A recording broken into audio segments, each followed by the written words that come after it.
चलो चालू करें आज। चलो हेडिंग डालो, आज नया चैप्टर चालू करते हैं।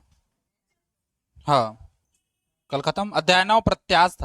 इकाई 7 है, स्थूल के द्रव्य गुण है, जिसमें हम लोग का अध्याय 9 है प्रत्यास्थता, इलास्टिसिटी।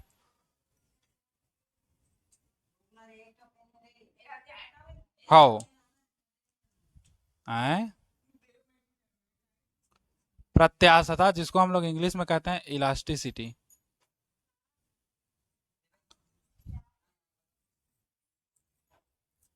है ना। इलास्टिसिटी ये वाई है ना, देखना।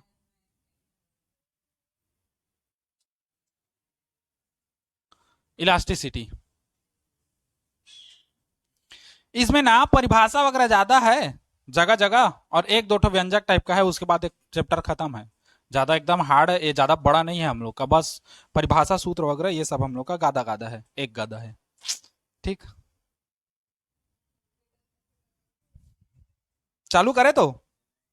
चलो हेडिंग डाले प्रत्यास्थता, हेडिंग डाले ना। हम्म।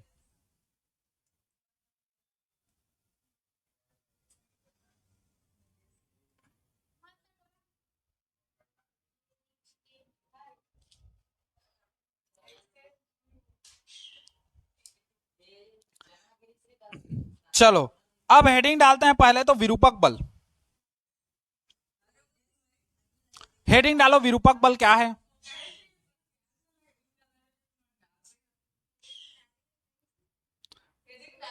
मतलब इसका पार्ट का हेडिंग जी।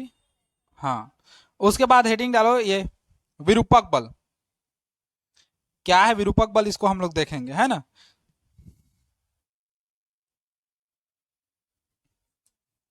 इसको हम लोग डी फॉर्मिंग फोर्स कहते हैं।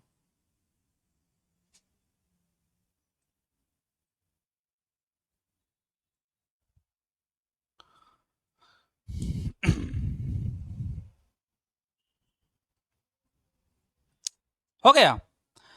विरूपक बल क्या होता है, जब किसी वस्तु पर, है ना, जब किसी वस्तु पर कोई ऐसा बल लगाएं जिससे उसकी आकार, आकृति या आयतन में परिवर्तन हो जाए, है ना, तो उसको हम लोग क्या कहते हैं, विरूपक बल कहते हैं। ठीक, जब किसी वस्तु पर उस बल लगाने से उसके आकार, आकृति या आयतन में परिवर्तन होता है, तो ऐसे बल को हम लोग क्या कहते हैं, विरूपक बल कहते हैं ना, डिफॉर्मिंग फोर्स है। तो चलो उसी में लिखो, मैं यहां पर लिखते जा रहा हूं। जब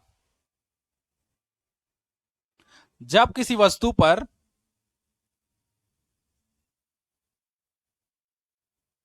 बाह्य बल लगाया जाता है, मतलब बाहरी बल, जब किसी वस्तु पर बाह्य बल लगाया जाता है तो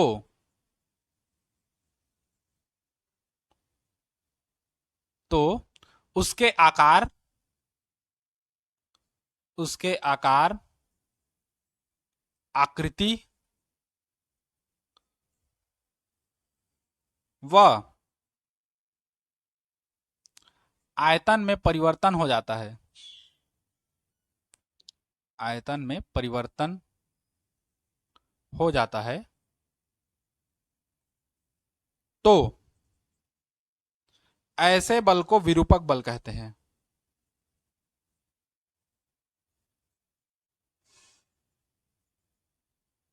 ऐसे बल को विरूपक बल कहते हैं। ठीक,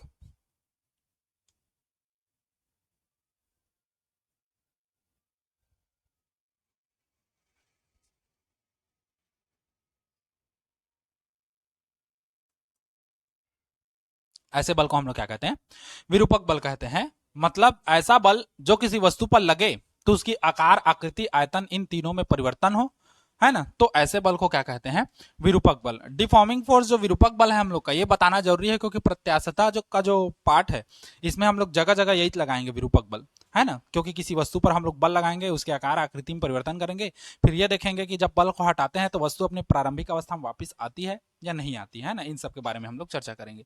तो ये हो गया हम लोग का विरूपक बल। अब देखो, इसके बाद आता है हम लोग का प्रत्यास्थ क्या है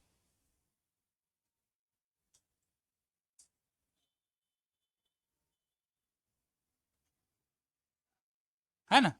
प्रत्यास्थ जो है, ये वस्तु का एक गुण होता है, है ना। मतलब जब किसी वस्तु पर, हाँ आइए आइए, बड़ा जल्दी आए हैं।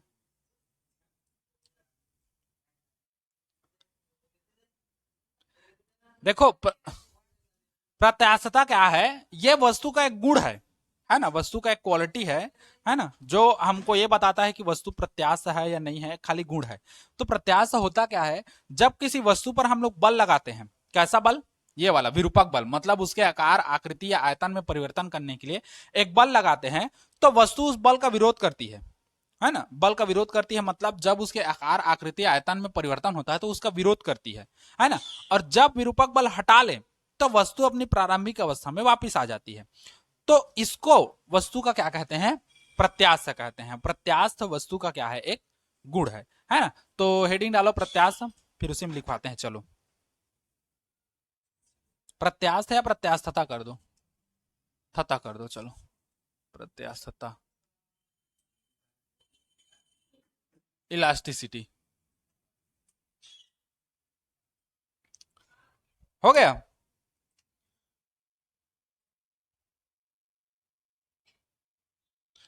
चलो लिखो, लिखो जब किसी वस्तु पर, चलो साथ ही साथ मैं भी लिखते चलूं, चलो जब किसी वस्तु पर विरूपक बल लगाया जाता है, विरूपक बल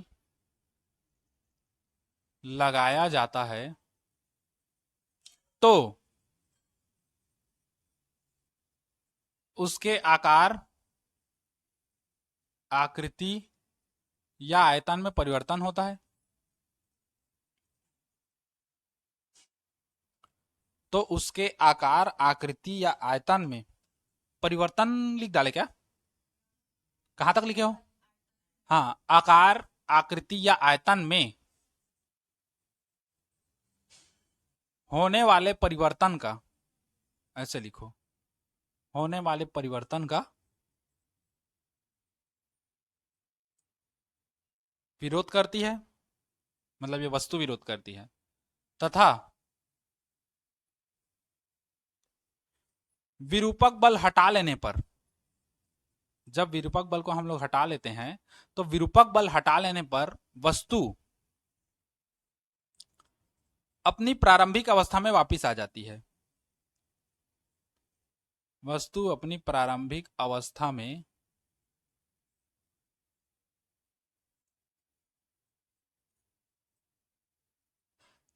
वापस आ जाती है।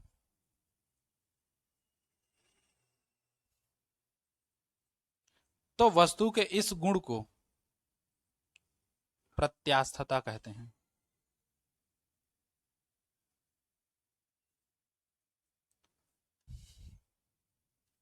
चाहो तो नोट पॉइंट में लिख सकते हो, यह वस्तु का केवल गुण है, यह वस्तु का सिर्फ गुण है, कोष्टक में क्वालिटी, नॉट अ क्वांटिटी। ठीक,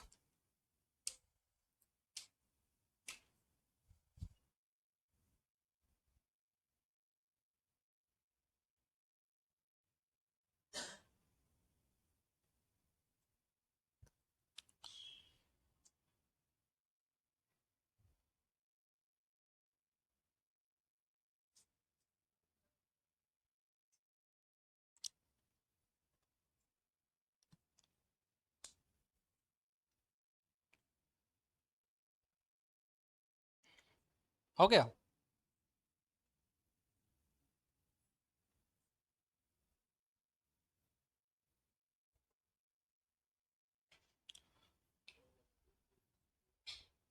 प्रत्यास्थता कहते हैं। नोट पॉइंट में लिखना चाहो तो लिख लेना कि यह वस्तु का सिर्फ एक गुण है, क्वालिटी है ना, और कुछ नहीं।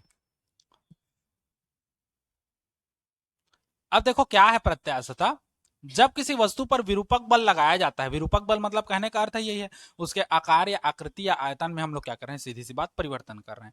जो बल किसी वस्तु की आकार आकृति या आयतन में परिवर्तन कर दे उसे ही हम लोग क्या कहते हैं, विरूपक बल कहते हैं, है ना।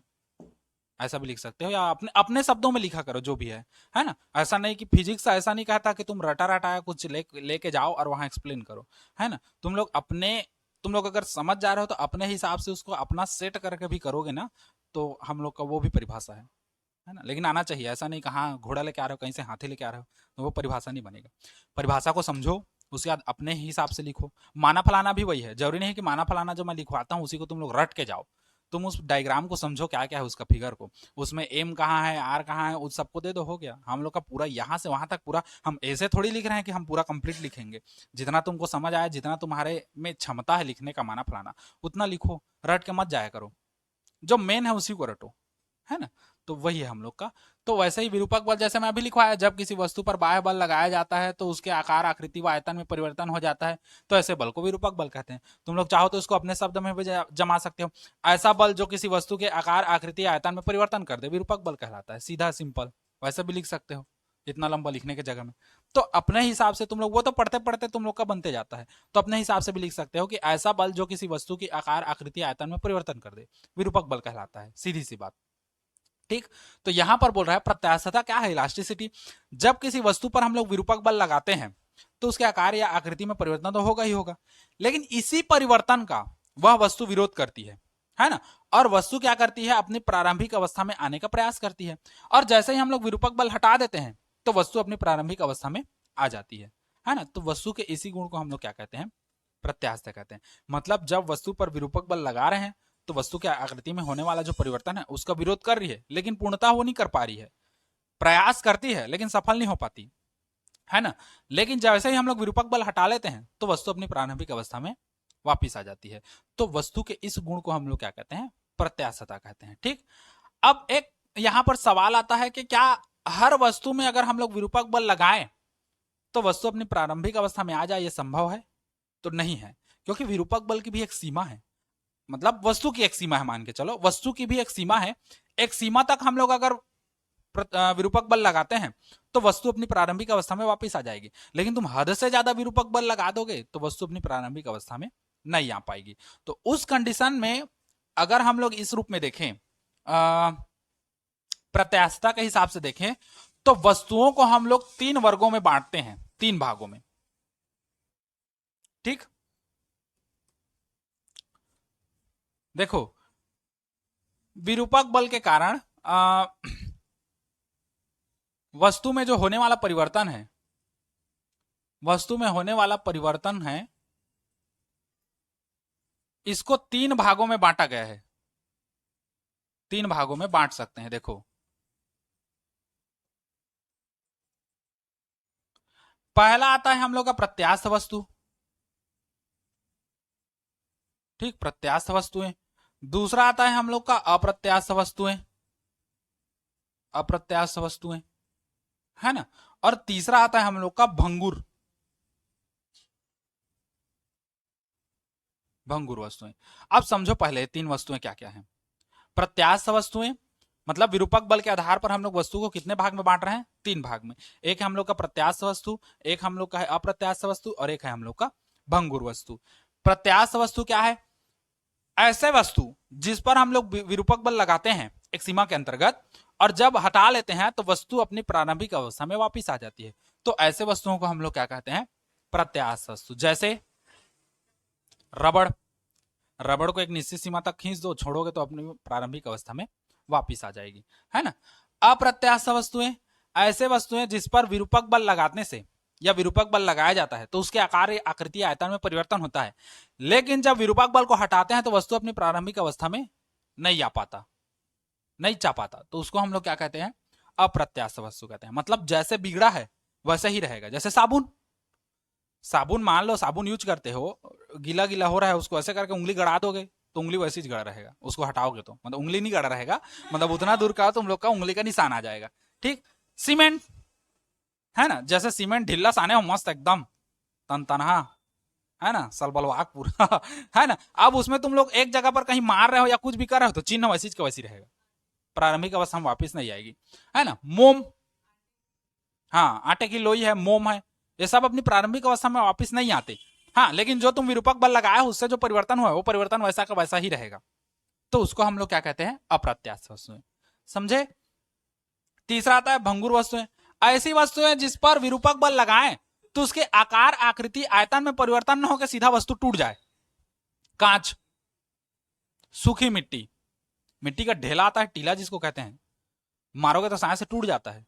उसके आकार, आकृति, आयतन में परिवर्तन होता है? नहीं होता। वो क्या हो जाता है? सीधा टूट जाता है। कांच है, कांच में तुम मान लो कुछ मार रहे हो डंडे से, तो डंडे से मारा तो उसके आकार, आकृति, आयतन में परिवर्तन होगा? नहीं होगा। सीधा क्या हो जाएगी? टूट जाएगी। तो उसको हम लोग क्या कहते हैं? भंगुर वस्तुएं, जो घुर जाती है यहां से, है ना। तो प्रत्यास्थ क्या है? ऐसी वस्तुएं जिस पर विरूपक बल लगाने से उसकी आकृति में परिवर्तन होता है, लेकिन जब विरूपक बल हटा लेते हैं हम लोग तो वस्तु अपनी प्रारंभिक अवस्था में वापिस आ जाता है। तो उसको हम लोग क्या कहते हैं? प्रत्यास्थ वस्तु कहते हैं। और अप्रत्यास्थ वस्तुएं क्या है? ऐसी वस्तुएं जिस पर विरूपक बल लगाएं तो उसके आकार, आकृति, आयतन में परिवर्तन हो, लेकिन जब विरूपक बल हटा लें तो वस्तु अपनी प्रारंभिक अवस्था में नहीं आ पाती। तो उसको हम लोग क्या कहते हैं? अप्रत्यास्थ वस्तुएं। तीसरा आता है भंगुर वस्तुएं। ऐसी वस्तुएं जिस पर विरूपक बल लगाएं तो सीधा वो टूट जाए, आकृति, आकार, आयतन में परिवर्तन भाड़ में जाए, वस्तु पहले टूट जाए, है ना। तो उसको हम लोग क्या कहते हैं? भंगुर वस्तु कहते हैं। ठीक, तो इसको लिखो। चलो, हेडिंग 3 प्रकार की होती हैं, उसके बाद फिर इसमें लिखवाते हैं तीनों का अलग अलग। अब देखो प्रत्यास्थ वस्तुएं मैं बताता हूं, तुम लोग तो जान ही गए हो।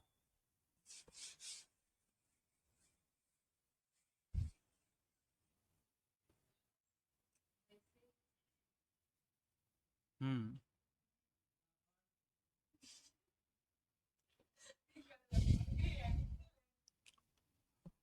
रबड़, रबड़, रबड़ देखो, ब्रह्मांड में कोई भी वस्तु में प्रत्यास्थ नहीं है। हम लोग मान के चलते हैं कि सब प्रत्यास्थ हैं। वास्तव में पूर्ण प्रत्यास्थ कोई भी वस्तु नहीं है ना। हम लोग मान के चलते हैं। रबड़ को भूल जाओ वो खाली नाम मात्र के लिए है। सोना चांदी, सोना चांदी लोहा एक लिमिट तक वो आ जाता है ना। और क्वार्टाज एक है, क्वार्टाज एक धातु है। हाँ, वो क्या है? वही सबसे ज्यादा प्रत्यास्थ है,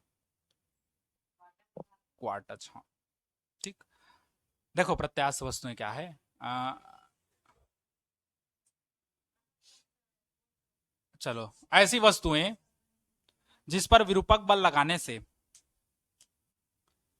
ऐसी वस्तुएं जिस पर विरूपक बल लगाने से आकार, आकृति, आयतन में परिवर्तन होता है, में परिवर्तन होता है, परंतु बल हटा लेने से वह अपनी प्रारंभिक अवस्था में वापस आ जाती है या आ जाता है। ऐसी वस्तुओं को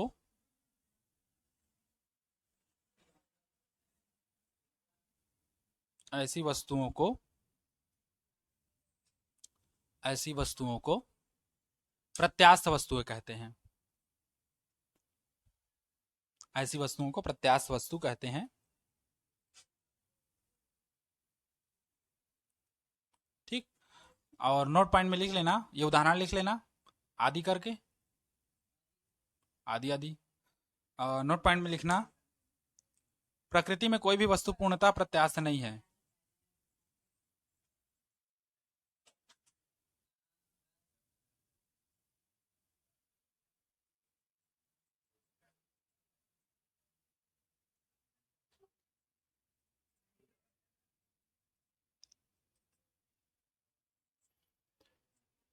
कोई भी वस्तु पूर्णतः प्रत्यास्थ नहीं है, लेकिन क्वार्टज इधर आएगा ना, टर्म एरर आएगा। क्वार्टज एक ऐसा चीज है, मैं भुला गए थे, सॉरी। क्वार्टज एक गया था, कहा था वो। क्वार्टज एक ऐसा वस्तु है, ऐसा पदार्थ है ना, ऐसा तत्व है जिसकी प्रत्यास्थता सबसे अधिक होती है अन्य तत्वों की तुलना में, है ना। क्वार्टज की प्रत्यास्थता सबसे ज्यादा होती है। ठीक, चलिए फटा के फट लिखिए।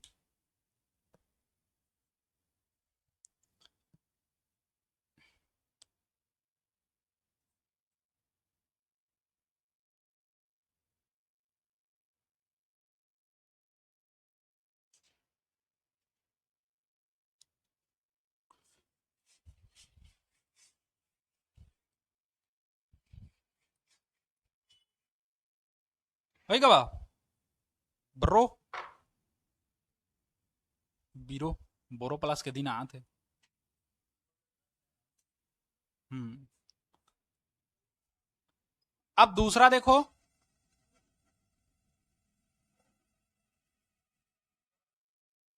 अप्रत्यास्थ वस्तुएं, है ना। अप्रत्यास्थ वस्तुएं हेडिंग डालो। चलो हम चिल्लाते जाते हैं, आप सुनते जाइए। हो गया। अप्रत्यास्थ वस्तुएं, आई डोंट नो ब्रो, अहम ना जानासी संस्कृत में है ना, जनामी काय कहते जो भी है ना। अप्रत्यास्थ वस्तुएं हो गया। चलो लिखो, ऐसी वस्तुएं, बस वही छह सेम सेम रहेगा, उसमें वापिस आ जाती है, इसमें नहीं आ जाती। बस ऐसी वस्तुएं, इसमें नहीं आती है ऐसी वस्तुएं जिन पर विरूपक बल लगाने से, ऐसी वस्तुएं जिन पर विरूपक बल लगाने से ऐसी वस्तुएं जिन पर विरूपक बल लगाने से उनके आकृति, आकार व आयतन में परिवर्तन होता है। उनके आकृति, आकार व आयतन में परिवर्तन होता है।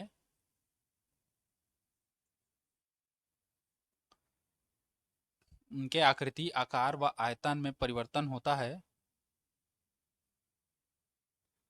तथा विरूपक बल हटा लेने से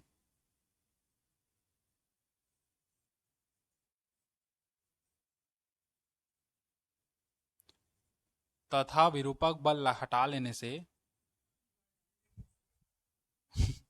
हटा लेने से वस्तु अपनी प्रारंभिक अवस्था में नहीं आ पाती, नीच आ पाती। घक्खर है ना। और ये तो ये घक्खर है, और इसके बाद तीसरा वाला वो अब्बर है, नहीं आ पाती। नीचा है टेटरहत से नीचा कथे, अब काय करबे नहीं आओ कथे तो झाड़ दू थपरा झाड़ में टूट जाए है ना। हाँ, नहीं आ पाती ऐसी वस्तुओं को अप्रत्यास्थ वस्तुएं कहते हैं।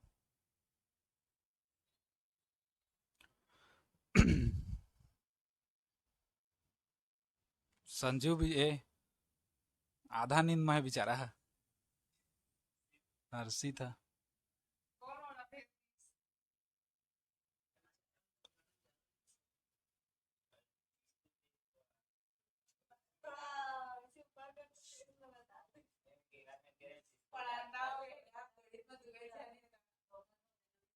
हो गया।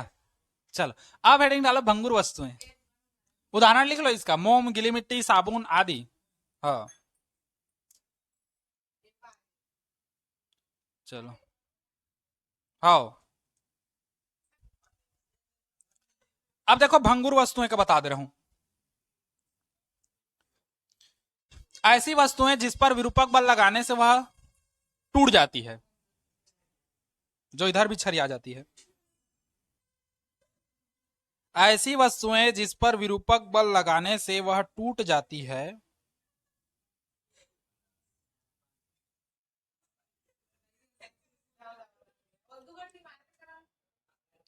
ऐसी वस्तुएं जिस पर विरूपक बल लगाने से वह टूट जाती है, तो ऐसे वस्तुओं को भंगुर वस्तु कहते हैं। ऐसे वस्तुओं को भंगुर वस्तु कहते हैं, हो ना। उदाहरण के लिए तुम लोग लिख सकते हो, बहुत सारा है उदाहरण में। आंधुई है। उदाहरण लिखो, सूखा मिट्टी, सूखी मिट्टी और कांच, बस आदि है ना, ये सब होता है। हो गया, समझ गए ना। हाँ, उसके बाद हम लोग देखते हैं प्रत्यास्थ की सीमा, है ना। ये सीमा कोई सीमा नहीं है, प्रत्यास्थ की सीमा है ना, और किसी की सीमा नहीं।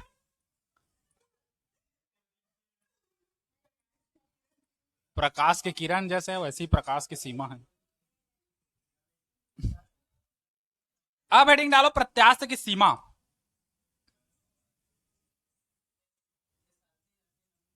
हो इलास्टिसिटी ऑफ ऐसे limit of elasticity, limit of elasticity city फिटी।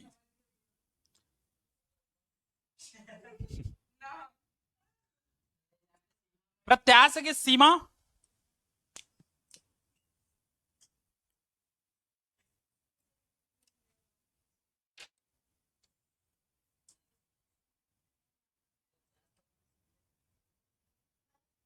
आ? हो गया।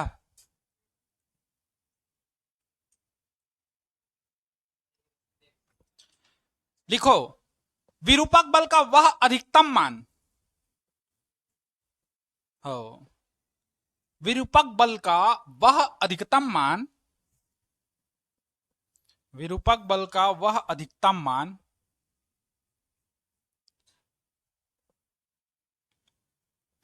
जिससे और अधिक बल लगाने पर,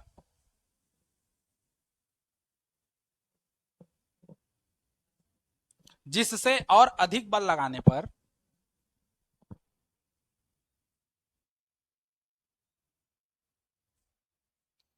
जिससे और अधिक बल लगाने पर वस्तु में प्रत्यास्थता का गुणधर्म खत्म हो जाता है, समाप्त हो जाता है।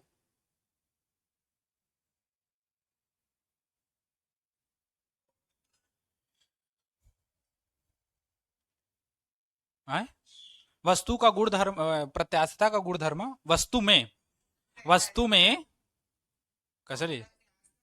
ठीक तो लिखे हो, वस्तु में प्रत्यास्थता का गुणधर्म समाप्त हो जाता है, वस्तु में प्रत्यास्थता का गुणधर्म समाप्त हो जाता है, तो उसे प्रत्यास्थ की सीमा कहते हैं। अब who is this Seema, I don't know. समाप्त हो जाता है, उसे प्रत्यास्थ की क्या कहते हैं? सीमा, है ना? सीमा सीमा। नोट पॉइंट में यहां पर लिख लेना, प्रत्येक पदार्थ की प्रत्यास्थता सीमा भिन्न भिन्न होती है। प्रत्येक पदार्थ की प्रत्यास्थता की सीमा सीमा भिन्न भिन्न होती है। ठीक, प्रत्येक पदार्थ की प्रत्यास्थता की सीमा भिन्न भिन्न होती है।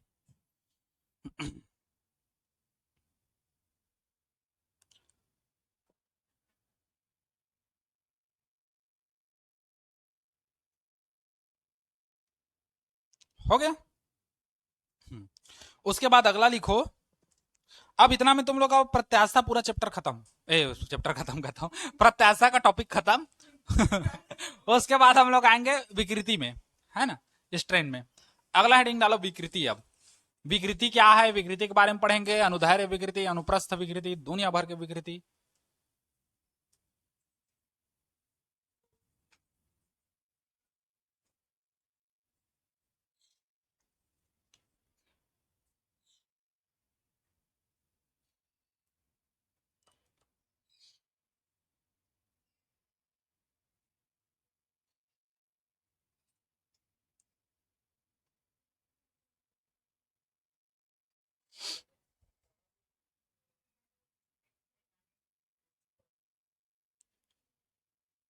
हो गया। अब समझो विकृति क्या है। जब किसी वस्तु में हम लोग विरूपक बल लगाते हैं ना, तो वस्तु में क्या होता है, आकार या आकृति या आयतन में परिवर्तन होता है। यही जो परिवर्तन है, यही हम लोग का विकृति कहलाता है ना। जैसे सब सिंपल दो आंख दो कान मुंह वगैरह ऐसे करके चेहरा लेके पैदा होते हो। मान लो कोई थोड़ा सा अजीब पैदा हो गया, या किसी का शकल अजीब है, तो हम लोग कैसे है ना, कैसे दिखाते हैं, मुंह कान है ना, नहीं कहते हैं मुंह कान कैसे दिखाते। या किसी का दो ठो उंगली रहता है ना, दो ठो अंगूठा रहता है, तो हम लोग कहते हैं ना कैसे इसका दो ठो उंगली या दो ठो अंगूठा है ना। तो वही हम लोग का क्या है, विकृति है। सामान्य आदमी का जो रहता है आता है, उसके बाद तुम्हारा जो एक्स्ट्रा है वो तुम्हारा क्या है, विकृति है। ऐसे भाषा में समझोगे तो जल्दी समझोगे। ठीक, तो विकृति क्या है। अब उस पर भगवान विरूपक बल लगाए है, हम तो नहीं लगाए हैं। है ना, भगवान विरूपक बल लगा के उसको जैसा भी किया है। तो वही है हम लोग का कि जब किसी वस्तु पर विरूपक बल लगाया जाता है तो उसके आकार आकृति में जो परिवर्तन होता है वही हम लोग का क्या है, जो परिवर्तन हो रहा है प्रारंभिक जो था उससे जो खिसका है वो परिवर्तन, वही हम लोग का क्या है, विकृति है। मतलब विरूपक बल लगाने से किसी आकृति में होने वाले परिवर्तन या उसके एकांक विमा में होने वाले परिवर्तन को हम लोग क्या कहते हैं, विकृति कहते हैं। या किसी वस्तु के किसी वस्तु में होने वाले परिवर्तन और प्रारंभिक अवस्था, इन दोनों के अनुपात को हम लोग क्या कहते हैं, विकृति कहते हैं। जैसे समझो, मान लो एक 10 मीटर का इस डंडा है या क्षण है ना, एक क्षण है जिसकी लंबाई कितना है, 10 मीटर है। हम लोग इस पर विरूपक बल लगाते हैं, इसको खींचकर इतना ले आते हैं। तो जब किसी वस्तु को खींचोगे तो उसकी चौड़ाई कम होगी, खींचोगे चौड़ाई क्या होगी, कम होगी। मान लो इसको खींचकर यहां ले आते हैं, है ना, यहां ये, तो ये ऐसे करके थोड़ा सा पतला हो गया, मान के चलो ऐसे पतला, है ना। अब यहाँ जहां खिंचाएगा वहां तो पतला होता है ना, फील करो। मान लो 10 मीटर यहां तक था, अब ये आ गया यहां से यहां तक कितना, 20 मीटर। ठीक, टोटल कितना आ गया, 20 मीटर। तो टोटल यहां से लेंथ कितना हो गया, 30 मीटर। तो देखो, अगर हम लोग को विकृति निकालना है तो विकृति क्या है, होने वाला परिवर्तन, होने वाला परिवर्तन बटे प्रारंभिक अवस्था। तो होने वाला परिवर्तन कितना हुआ, 20। अब प्रारंभिक अवस्था कितना है, 10, कितना आया, तो विकृति कितना का उत्पन्न हुआ, 2। ठीक, तो यही है हम लोग का विकृति। मतलब जब किसी वस्तु में हम लोग क्या करते हैं, विरूपक बल लगाते हैं, तो जब विरूपक बल लगाते हैं तो उससे क्या होता है, उसकी एकांक विमा में परिवर्तन होता है। एकांक विमा मतलब या तो लंबाई में ही परिवर्तन होगा या तो फिर चौड़ाई में ही परिवर्तन होगा, ठीक, या तो फिर ऊंचाई में परिवर्तन होगा एकांक विमा में। तो एक अरे बाल को ऐसे कर रहा था। तो एकांक विमा में होने वाले परिवर्तन को ही हम लोग क्या कहते हैं, विकृति। या दूसरे शब्दों में कहें तो किसी वस्तु की किसी वस्तु में होने वाले परिवर्तन, विरूपक बल के कारण किसी वस्तु में होने वाले परिवर्तन और प्रारंभिक अवस्था, इन दोनों के अनुपात को ही हम लोग क्या कहते हैं, विकृति कहते हैं। तो दो परिभाषा लिखवाता हूं, एक परिभाषा हम लोग का सिंपल है और एक परिभाषा हम लोग का परिभाषा के रूप में है, सूत्र के रूप में है ना। तो चलो लिखो, विरूपक बल में लिखो परिभाषा, किसी वस्तु में, या ऐसे करो, हाँ विकृति, मैं क्या बोला, विरूपक बल बोला, हाँ वही, अच्छा विरूपक बल लगाएंगे, शुरू वहीं से होगा। क्या लिखे हो, किसी लिख डाले हो, वो किसी किसी को काट दो काटो काटो, हाँ लिखो, विरूपक बल के कारण,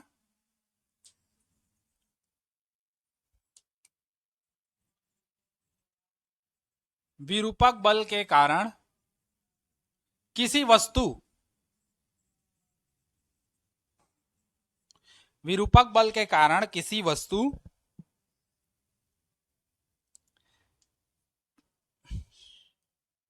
किसी वस्तु की विमा में होने वाला परिवर्तन, किसी वस्तु की विमा में होने वाला परिवर्तन व प्रारंभिक विमा, व प्रारंभिक विमा के अनुपात को,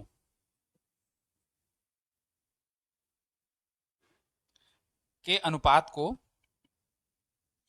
विकृति कहते हैं।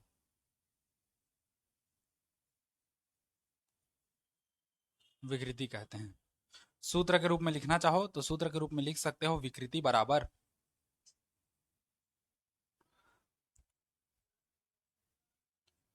विमा में परिवर्तन बटे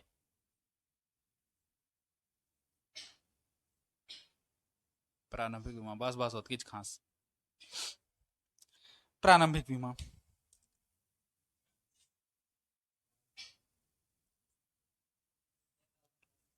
विमा मतलब समझ रहे हो, विमा मतलब उसका लंबाई, आकृति, आकार, ये सब के बारे में बात हो रहा है ना।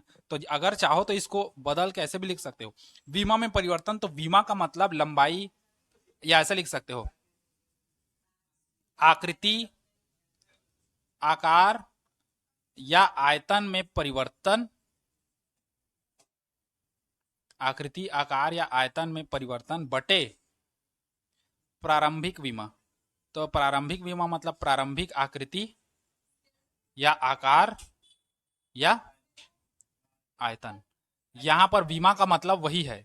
विमा मतलब हम लोग को बोल रहा है आकृति, आकार या आयतन। बस चलो लिखो। इसको लिखना चाहोगे तो लिख सकते हो, अगर समझ जाओगे या तो साइड में इसको लिख लो, विमा बराबर, विमा कहने का मतलब आकृति, आकार या आयतन है करके, वहां से आ जाएगा वो पूरा।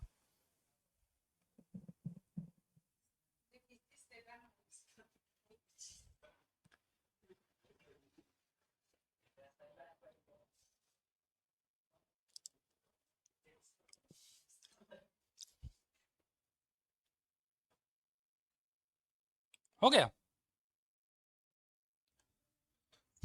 नोट पॉइंट में लिख लेना, इसी में कहीं पर नीचे में, यह विमाहीन राशि है। हाँ, इसका कोई बीमा नहीं होता। हाँ, लेकिन ये अनुपात के रूप में है। विमा का मतलब आकृति, आकार या आयतन है ना। तो आकृति आयतन में परिवर्तन बटे प्रारंभिक विमा। ठीक। हाँ, तो विमाहीन कहने का मतलब है ना, क्योंकि दोनों अनुपात में है। मतलब लंबाई में परिवर्तन कर रहे हो और प्रारंभिक लंबाई है, तो लंबाई लंबाई कट गया तो तेरा विमा आया नहीं आया। आयतन आयतन कर रहे हो, दोनों आयतन आयतन खत्म, तो कहाँ आया हम लोग।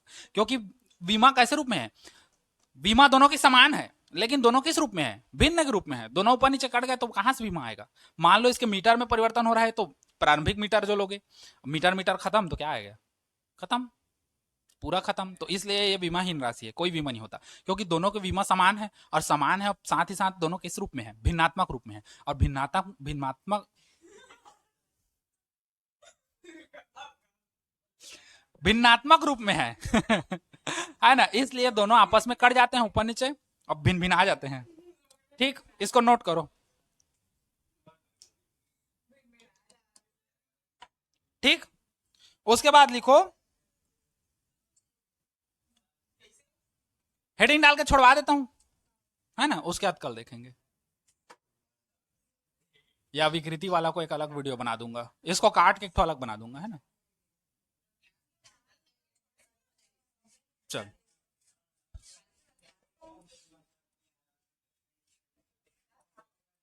अब हेडिंग डालो, विकृति तीन प्रकार का होता है।